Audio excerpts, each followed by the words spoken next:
Hello friends, எல்லாருக்கும் வணக்கம். Welcome back to homely mom channel. எல்லோரும் எப்படி இருக்கீங்க ஃப்ரெண்ட்ஸ்?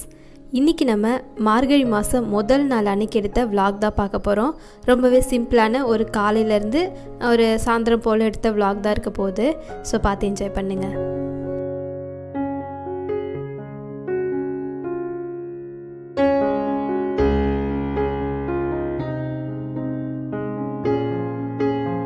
அன்றைக்கி நம்ம வீட்டில் வந்து பார்த்திங்கன்னா இந்த கோலம் தான் போட்டிருந்தேன். ரொம்பவே சிம்பிளாக சின்னதாக தான் இருக்கும்.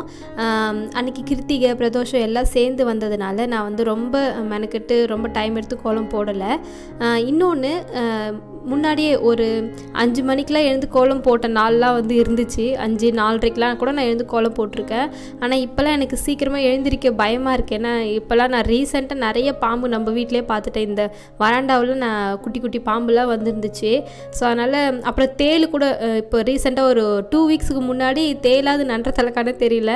நானும் அஷத்தப்பா தான் அது அந்த சைக்கிள் நிற்குது பார்த்திங்களா, அது படிக்கட்டு வழியாக ஏற பார்த்துச்சு. ஸோ அதனால் நான் இந்த மாதிரி விஷ ஜந்துக்கள்லாம் வர டைம்ன்றதுனால அந்த இருட்டில் எழுந்து கோலம் போடுறதுக்கு எனக்கு கொஞ்சம் பயமாக இருந்தது.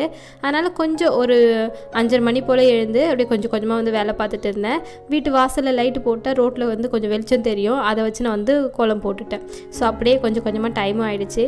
கிருத்திகை அப்படின்றதுனால நான் வந்து இங்கே வராண்டாவே நல்லா வாஷ் பண்ணிவிட்டு கோலம்லாம் போட்டிருக்கேன். இதுக்கப்புறம் வந்து மஞ்சள் குங்குமம் வேப்பிலை எல்லாம் வச்சு நான் வந்து கிருத்திகை அன்றைக்கி வந்து பார்த்திங்கன்னா மதிய டைமில் தான் படைப்பேன். அதனால் காலையிலே நமக்கு படைக்கிற வேலை இல்லை. பட் கொஞ்சம் கொஞ்சம் பூஜை பொருள் வாஷ் பண்ணுறது மற்ற வேலையெல்லாம் அப்படியே பார்த்துட்டு தான் இருந்தேன்.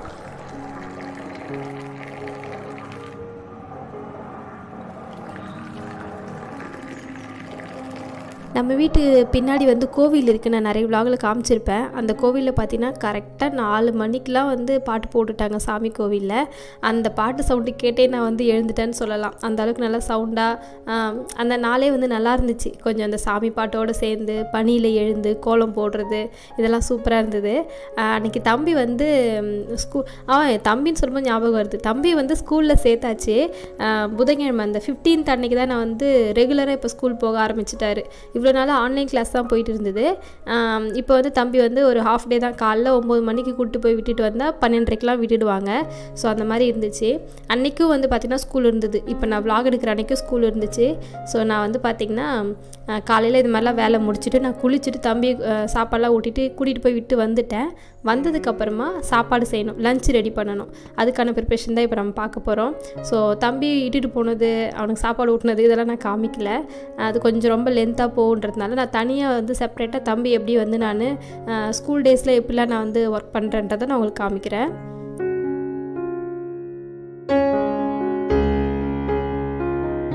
தம்பியை கூட்டிகிட்டு போய் விட்டுட்டு வந்ததுக்கப்புறம் பார்த்திங்கன்னா கொஞ்சம் சிங்கில் பாத்திரம் இருந்தது. அதெல்லாம் வாஷ் பண்ணிகிட்டு இருந்தேன்.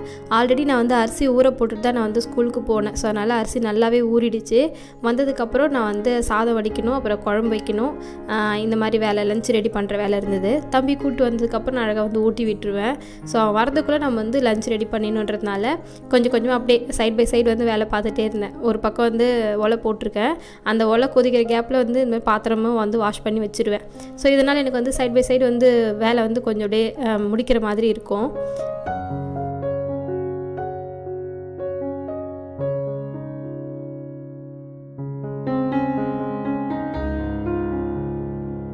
எப்பயுமே நம்ம வீட்டில் கிருத்திகை ஆச்சுன்னா சாமிக்கு வந்து இந்த பூஜை பொருளாக வாஷ் பண்ணிவிட்டு எப்பயுமே நம்ம வெள்ளிக்கிழமை எப்படி படைப்போமோ அதே மாதிரி தான். ஆனால் சாதம் வச்சு படைக்கிறது. ஸோ அதனால் நான் வந்து அன்றைக்கி சாதமும் காய் போட்ட சாம்பாரும் வைக்கலான்னு பிளான் பண்ணியிருந்தேன்.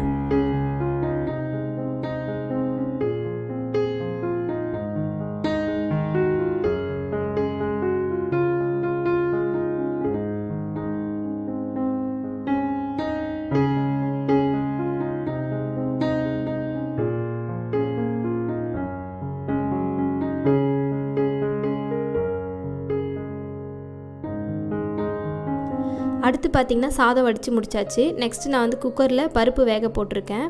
அது நல்லா விசில் வரட்டும். அந்த கேப்பில் நான் வந்து இந்த மாதிரி நம்ம காய்கறி எடுத்து நம்ம வாஷ் பண்ணி நல்லா நறுக்கி வச்சுக்கலாம்.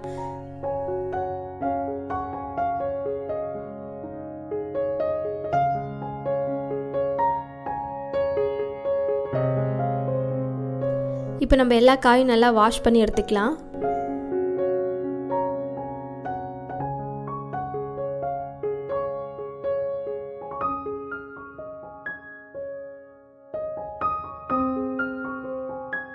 பொதுவாக காய் போட்ட சாம்பாருக்கு வந்து பார்த்திங்கன்னா கத்திரிக்காய் மாங்காய் முருங்கைக்காய் போட்டு வச்சிங்கன்னா அவ்வளோ வாசமாக டேஸ்ட்டாக இருக்கும். பட் இப்போ நம்மக்கிட்ட மாங்காய் முருங்கைக்காய் கிடைக்காததுனால நான் வந்து கேரட்டு பீன்ஸு கத்திரிக்காய் வச்சு நான் வந்து சாம்பார் வைக்கலான்னு பிளான் பண்ணியிருந்தேன். அதுவுமே நல்லா டேஸ்ட்டாக தான் இருக்கும். நம்ம அர்ஷத் குட்டியை ஸ்கூலில் சேர்த்த மொமெண்ட்டில் பார்த்திங்கன்னா ரொம்ப எமோஷ்னலாக இருந்துச்சு. அன்றைக்கி டே வந்து பார்த்திங்கன்னா அப்படியே ஒரு மாதிரி ரொம்ப கஷ்டமாக இருந்தது, எனக்கு கஷ்டமாக இருந்தது. ஸோ அதை பற்றி நான் தனியாக உங்களுக்கு நான் ஷேர் பண்ணுறேன், அது எந்த டே எப்படி போச்சு அப்படின்றத. இப்போ வந்து நம்ம சாம்பார் ரெசிபி பார்க்கலாம். நான் ஒரு வானலில் கடலை எண்ணெய் சேர்த்துருக்கேன். அது நல்லா ஹீட் ஆனதுக்கப்புறமா கடுகு உளுத்தம்பருப்புலாம் போட்டுட்டு வெந்தயம் போட்டேன். அதுக்கப்புறம் சீரகம் இதெல்லாம் பொரிஞ்சதுக்கப்புறமா 2 கொத்து கருவேப்பிலை உருவி போட்டிருக்கேன். அதுக்கப்புறம் ஒரே ஒரு பச்சை மிளகாவை பாதியாக கட் பண்ணி போட்டிருக்கேன். நெக்ஸ்ட்டு நான் பெரிய சைஸ் வெங்காயத்தை இந்த மாதிரி நல்லா வந்து கட் பண்ணிவிட்டு இதோடு சேர்த்து வதக்கிக்கிறேன். இந்த வெங்காயம் நல்லா வதங்கிறதுக்காக கொஞ்சமாக உப்பு சேர்த்துருக்கேன். வெங்காயம் ஓரளவுக்கு அந்த கண்ணாடி பதம் வந்ததுக்கப்புறமா நம்ம நறுக்கி வச்சுருக்க ஒரே ஒரு தக்காளியை சேர்த்துக்கலாம். அதுக்கப்புறம் தக்காளி நல்லா வதங்கிறதுக்காக கொஞ்சமாக மஞ்சள்தூள் சேர்த்துருக்கேன். அடுத்து நான் இந்த ஸ்டேஜில் பார்த்திங்கன்னா கொத்தமல்லி தழையை வந்து கொஞ்சமாக ஒரு 2 கொத்து கொத்தமல்லி தழை எடுத்து இந்த மாதிரி தூவி நான் வந்து வதக்கிப்பேன். இது வந்து அந்த சாம்பாருக்கு நல்ல ஒரு ஃப்ளேவர் கொடுக்கும். கடைசியாக நான் வந்து போடுறத விட எனக்கு இது மாதிரி எண்ணெயில் போட்டு வதக்கும் போது இன்னும் ஃப்ளேவர்ஃபுல்லாக இருக்கும் சாம்பார். அதனால் நான் முன்னாடியே நான் வந்து கொத்தமல்லி தழை தூவி நான் இந்த மாதிரி வதக்கிப்பேன். அதுக்கப்புறமா நம்ம நறுக்கி வச்சுருக்க காய்கறியை வந்து சேர்த்து நம்ம வந்து மூடி போட்டு ஒரு 5 நிமிஷத்துக்கு ஒரு தடவை நல்லா மிக்ஸ் பண்ணி விட்டு வேக வச்சுக்கலாம். அது நல்லா வேகிற கேப்பில் நான் வந்து குக்கரில் பருப்பு போட்டிருந்தேன் இல்லையா, அது நல்லாவே வெந்துடுச்சு. பருப்பு பூண்டு இது சேர்த்து நான் வந்து நல்லா வேக வச்சு எடுத்துருந்தேன். அதை நம்ம இந்த மாதிரி மத்து வச்சு கடைஞ்சிக்கலாம்.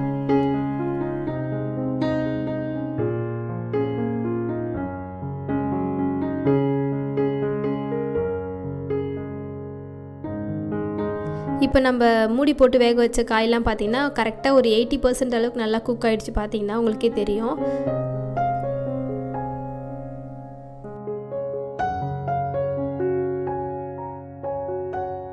அடுத்தது நான் சாம்பாருக்காக வந்து பார்த்திங்கன்னா சாம்பார் தூள் வந்து சேர்க்க மாட்டேன். முதல்ல சேர்த்தேன், பட் இப்போல்லாம் வந்து அதெல்லாம் சேர்க்குறதே கிடையாது. வெறும் நம்ம குழம்பு மிளகாத்தூள் வச்சே நான் வந்து எல்லா குழம்பையும் செஞ்சிருது.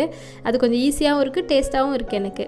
ஸோ நான் வந்து ஒரு 2 ஸ்பூன் அளவுக்கு குழம்பு மிளகாத்தூள் வந்து சேர்த்துட்டு நல்லா வதக்கிட்டு அதுக்கப்புறமா கொஞ்சமாக இந்த காயெல்லாம் கொஞ்சம் மூழ்கிற அளவுக்கு தண்ணி ஊற்றி இந்த மாதிரி நல்லா ஒரு 5 நிமிஷத்துக்கு இதையும் நல்லா தண்ணியிலே வேக வச்சுக்கிறேன். அதுக்கப்புறமா கடைஞ்சி வச்சுருக்க பருப்பு இருக்கு இல்லையா, அதை சேர்த்து நம்ம மிக்ஸ் பண்ணிடலாம். மறுபடியும் மூடி போட்டு நம்ம நல்லா கொதிக்கிற வரைக்கும் நம்ம வச்சுருக்கணும். அந்த கேப்பில் வந்து பார்த்திங்கன்னா புளி நம்ம எடுத்து நல்லா கரைச்சி வச்சுக்கலாம்.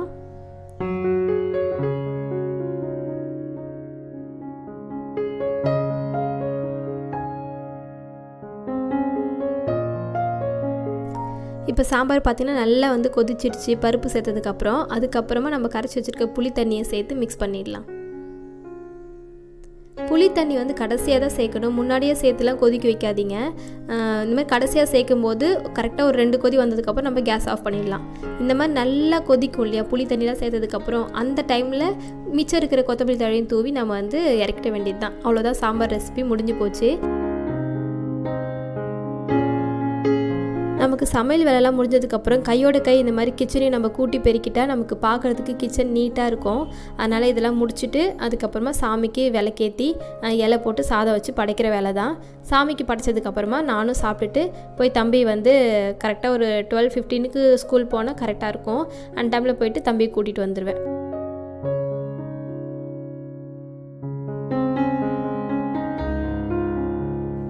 சாம்பாருக்கு சைட் டிஷ் வந்து பார்த்திங்கன்னா நான் வேறு எதுவும் பண்ணலை. நம்ம வீட்டிலே கொஞ்சம் சிப்ஸ் இருந்தது அப்படின்றதுனால நான் அதை வச்சு சாப்பிட்டுட்டேன். ஸோ இதுக்கப்புறம் சாப்பிட்டு முடிச்சுட்டு தம்பி போய் கூட்டிகிட்டு வந்ததுக்கப்புறமா அவனுக்கும் ஊட்டிட்டு அவனை தூங்க வச்சுட்டு தான் நானும் அவன் கூட தூங்க முடியும். ஸோ ஏன்னா காலையிலேருந்து கொஞ்சம் வேலை எக்ஸ்ட்ராவாக இருந்தது, அப்புறம் சீக்கிரமாகவும் எழுந்துட்டு அப்படின்றதுனால ரொம்ப டயர்டாக இருந்தது. ஸோ அவனையும் தூங்க வச்சுட்டு நானும் தூங்கிட்டு அதுக்கப்புறமா சாயந்தரம் போல் எழுந்து கொஞ்சம் கொஞ்சமாக அந்த ஈவினிங் ரொட்டீன் வந்து ஸ்டார்ட் ஆச்சு.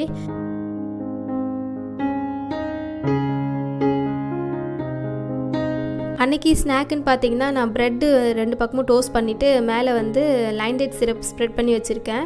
அதை குட்டி குட்டி பீசஸாக கட் பண்ணி அர்ஷத் கிட்ட கொடுத்துருவேன். இப்போலாம் அர்ஷத்துக்கு வந்து பார்த்திங்கன்னா ப்ரெட்டு தான் கேட்குறாரு. ஈவினிங் ஆச்சுனாலே அவனுக்கு அந்த டேஸ்ட்டு பிடிச்சிருக்கா என்னன்னு தெரியல. சரி, அவனுக்காகவே போயிட்டு நான் நம்ம ஊர் லோக்கல்லே வந்து பேக்கரி இருக்கு இல்லையா, அங்கே போயிட்டு கோதுமை ப்ரெட் வாங்கி வச்சுருக்கேன்.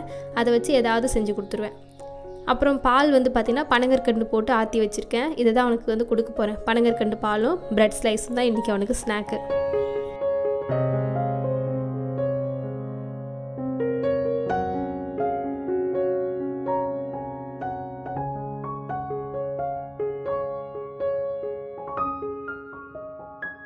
இப்போ தம்பிக்கு வந்து இதை கொடுத்துட்டேன். அதுக்கப்புறம் நம்ம எடுத்து வச்சுக்க ப்ரெட் ஸ்லைஸே எடுத்துகிட்டு வந்து கொடுத்துட்டா அவர் அழகாக சாப்பிட்டுட்டு இருப்பார் ஃபோன் பார்த்துட்டே.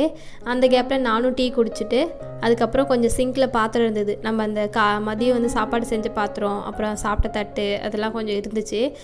டயர்டாக இருக்குது அப்படின்றதுனால நான் அப்படியே வாஷ் பண்ணாமலே போய் தூங்கிட்டேன். சரி சாயந்தரம் வந்து வாஷ் பண்ணிக்கலாம் அப்படின்ட்டு அந்த வேலை அப்படியே சைட் பை சைடு நான் பண்ணிகிட்டே இருந்தேன்.